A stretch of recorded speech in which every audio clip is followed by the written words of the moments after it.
मन ठार जो शान वारे पाक पैगंबर पिरी पगदार जो। मजमू ज्यादा है सुभान अल्लाह जो आवाज घटा मुहब्बत सा चओ न सुभान अल्लाह।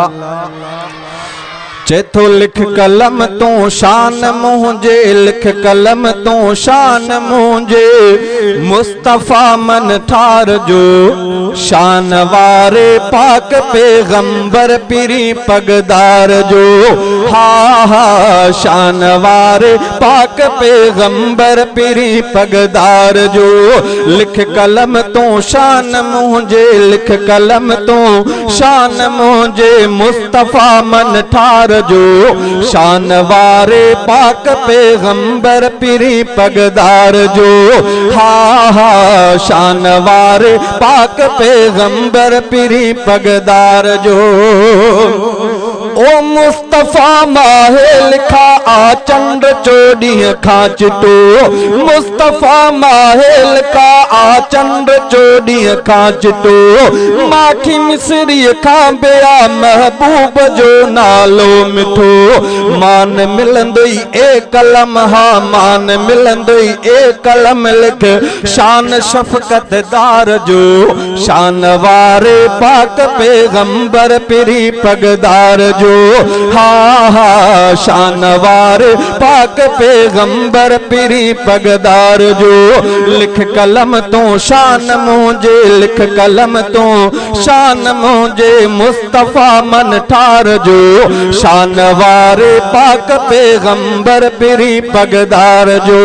हा हा शान वारे पाक पैगंबर पिरी पगदार जो। ओ मुश्किलारी मसमझा तू चुंब बोड़े लिख कलम सब नबियन का कयो रब शान जंहिंजो आ उतम जानब यार अरबी कजे ब्या यार कबा काडे जानब यार अरबी कजे ब्या यार कबा काडे प्यार मिले जे पुनल जो ब्या प्यार कबा काडे सरदार हूंदे हथरा दूजा सरदार कबा काडे हिकड़ो ई गुल गंजो आ ब्या हार कबा काडे महबूब मिठो मन ठार मिलो ब्या मन ठार कबा काडे। ओ मुश्किवारी मसमझा तो चुंब बोड़े लिख कलम सब नबियन खा कयो रब शान जंहिंजो आ उतम भागवारी ए कलम लिख मान तू सरदार जो शान वारे पाक पैगंबर पिरी पगदार जो। हा हा शान वारे पाक पैगंबर पिरी पगदार जो। लिख कलम तो शान मुझे लिख कलम तो शान मुझे मुस्तफा मन ठार जो शान वारे पाक पैगंबर पिरी पगदार जो। आमिना जे लाल जो मौला वधायो मानवा अर्श ते मालिक घुराए पंहिंजो क्यों मेहमानवा।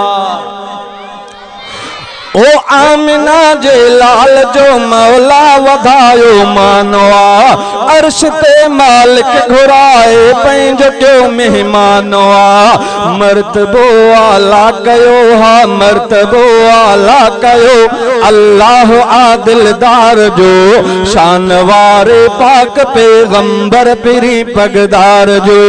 हा हा शान वारे पाक पैगंबर पिरी पगदार जो। लिख कलम तो शान मुझे लिख कलम तो शान मुझे मुस्तफा मन ठार जो शान वारे पाक पैगंबर पिरी पगदार जो शान वारे पाक पैगंबर पिरी पगदार जो। मीर मदनी जे मथा जिन साह क्यों कुर्बानो आ तू बकर फारूक हैदर बावफा उस्मान। ओ मीर मदनिया जे मथा जिन साह के कुर्बान आ तू बकर फारूक हैदर बावफा उस्मान अहद खंदक ऐ बदर में अहद खंदक ऐ बदर में साथ हो हर यार जो शान वारे पाक पैगंबर पिरी पगदार जो हा हा शान वारे पाक पैगंबर पिरी पगदार जो लिख कलम तो शान मुझे लिख कलम तो शान मुझे मुस्तफा मन ठार जो शान वारे पाक पैगंबर पिरी पगदार जो शान वारे पाक पैगंबर पिरी पगदार जो।